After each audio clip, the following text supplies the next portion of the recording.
त्योहार आने वाला था और इस होली के त्योहार पर रंगीलो और कौवे ने रंगों की दुकान लगाई थी।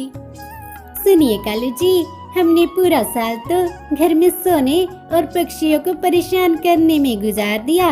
अब होली के त्योहार पर हमें बड़ा हाथ मारना होगा। हाँ हाँ रंगीलो, तुम सही कह रही हो। इसीलिए तो मैंने सारे रंगों में मिलावट की है। पक्षियों को एलर्जी होगी और उसकी दवा भी साथ ही रखी है। रंगीलो, इसे कहते हैं सोटी भी हमारी और सांप भी हमारा। डबल मुनाफा होगा इस बार तो हमें। अम्मा, मेरे सारे दोस्त होली खेल रहे हैं। उन्होंने रंग और पिचकारियाँ भी खरीद ली हैं। मुझे भी पिचकारियाँ और रंग चाहिए। मम्मा प्लीज दिलाओ ना। बिंदु चिड़िया मन ही मन बड़ी परेशान थी। मैं क्या करूं? मेरे पास तो सिर्फ थोड़े ही पैसे हैं। मैं पिंकी को नाराज नहीं कर सकती।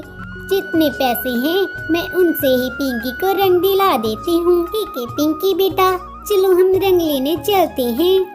ऐसा बोलकर बिंदु चिड़िया रंगीलो कौवे की दुकान पर रंग खरीदने चली जाती है। अरे बिंदु, आओ आओ, बोलो क्या चाहिए? लाल रंग, पीला रंग, नीला रंग, पिचकारी या फिर वाटर बलून? हाँ हाँ बिंदु, जल्दी से बताओ। इस बार तो मैंने मेडिसिन भी रखी है। आपको मेडिसिन भी मिलेगी।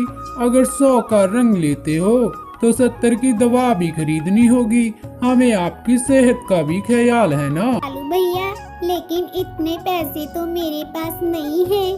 तो फिर हम क्या करें? उसमें आपकी परेशानी है। आप पूरे पैसे लेकर आओ तभी रंग मिलेंगे। कीलू बहन, आप सिर्फ मुझे 2 रंग दे दो। अरे नहीं नहीं बिंदु, अकेले रंग नहीं दे सकते। अगर रंग लेने हैं तो आपको मेडिसिन भी साथ लेनी होगी। और वैसे भी हम क्या करें, आप सभी पक्षी राजा जी से शिकायत जो कर देते हो। हम कोई भी बात अपने ऊपर नहीं लेना चाहते। कीलू बहन, तो कुछ रंग, पिचकारियाँ और दवाई मुझे उधार पर दे दो। मैं आपके पैसे बाद में लौटा दूंगी।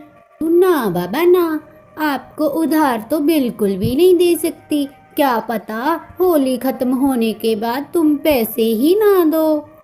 हाँ हाँ बिंदु, 50 रुपए में ये एक पिचकारी ही आ सकती है। ये ले लो तुम। इसके अलावा हम नहीं कुछ दे सकते आपको। कोई बात नहीं कालू भैया, ये लो आपके पैसे। बिंदु चिड़िया के तुरंत चले जाने के बाद वहाँ पर बंटी कबूतर और उसका बेटा आ जाते हैं। ओए कालू पाजी, कलू होली है। मेरे पुत्र ਲਈ सारे रंग, पिचकारियां ते वाटर बलून दे दो। कालू मेरा शेर पुत्र होली खेलेगा। हाँ कबूतर भाई, अभी देता हूँ। और हाँ कबूतर भाई, एक बात और, इस बार हमने दवाइयाँ भी रखी है। बच्चों की स्किन सॉफ्ट होती है, इसलिए एलर्जी वगैरह ना हो तो दवाई भी ले लो। ओए बड़े स्मार्ट हो तुसी ता कालू पाजी। चलो कोई गल नहीं, कर दो पैक दवाइयाँ भी। अरे कबूतर भाई, 1050 रुपए हो गए तुम्हारे। से देकर बंटी कबूतर वहाँ से चला जाता है और दूसरी तरफ बिंदु चिड़िया अपने घर में बैठी हुई थी। मम्मा मुझे माफ कर दो। मेरी वजह से आपको रंगीलो आंटी की बात सुननी पड़ी। अरे नहीं नहीं पिंकी बेटा, कोई बात नहीं।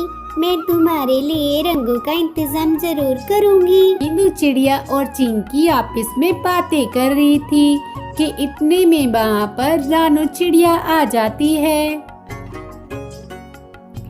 क्या हुआ बिंदु बहन, आप कुछ परेशान लग रही हो? सब ठीक तो है ना?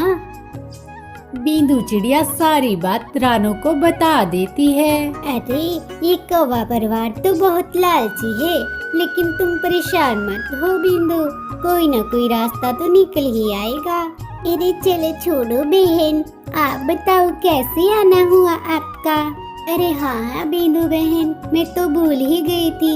मैं क्या कहती हूँ कि हम दाना आज ही ले आते हैं, कल होली है। अरे हाँ रानू बहन, ये तो बहुत अच्छा विचार है। हमें पिंकी को भी साथ ही लेके जाना होगा। वो अकेले किसके साथ रुकेगी घर पर। चलो पिंकी बेटा। बिंदु, रानो और पिंकी दाना लेने के लिए निकल जाते हैं। उधर रंगीलो और कौवे की दुकान पर अच्छी खासी कमाई हो रही थी कि इतने में उनकी दुकान पर शिकारी चील आ जाता है। सुन बे कव्वे, तुम्हारी दुकान में जितने भी रंग हैं सारे पैक कर दे, और सारी पिचकारियां, बटर बलून सब, समझे? अरे चील भाई, क्या आप भी होली खेलते हैं? क्यों बे कव्वे, सारे त्योहार मनाने का ठेका तुम छोटे पक्षियों ने ही ले रखा है। हम मनाएंगे तो बैन लगा दोगे क्या? अरे कालू जी, उन कलमुहे से क्यों जवान लड़ा रहे हो? अरे उनसे सवाल जवाब करने का क्या फायदा है? आप उन्हें रंग पैक कर दो, वो खाएं या लगाएं, उनसे हमें क्या? अरे ओ मोहतरमा, क्या बड़बड़ाई जा रही हो? जल्दी से मेरा सामान पैक कर दो। जी चील जी, अभी कर देते हैं। हाँ हाँ चील भाई, अभी कर देता हूँ। और हाँ, ये दवाइयाँ एलर्जी के लिए है, ये भी पैक कर दूं क्या? अरे टिल्ले, तुम्हारे पास जो भी लटरम पटरम है वो सब पैक कर दो। फ्री में मेरा टाइम वेस्ट कर दिया, मुझे आगे भी बहुत काम होते हैं। कालू और रंगीलों ने सभी रंग पैक कर दिए और चील पैसे देकर वहाँ से चला गया। अरे कालू जी, आज तो सच में सोने पे सुहागा हो गया। चलो घर चलकर पैसे गिनते हैं। उधर रानो और बिंदु दाने की तलाश में थे कि इतने में उनकी नजर फूलों के बगीचे पे जाती है। रानो बहन, ये फूल कितने सुंदर हैं। अगर हम इन फूलों से अच्छे अच्छे रंग बिरंगे गुलाल बना ले तो कितना अच्छा होगा। अरे हाँ हाँ बिंदु बहन, तुम बिल्कुल सही बोल रही हो। और इससे बने गुलाल तो एकदम ऑर्गेनिक होंगे, इससे हमें कोई नुकसान भी नहीं होगा। बिंदु और रानू ने फूलों को पीसकर अलग अलग प्रकार के रंग बना लिए और वे दोनों अपने अपने रंग लेकर घर लौट आते हैं। अगली सुबह सभी पक्षी होली के लिए इकट्ठा हुए। हैप्पी होली होए मेरे यार वेलियो, होली दियां लाख लाख बधाइयां होए। बुरा न मानो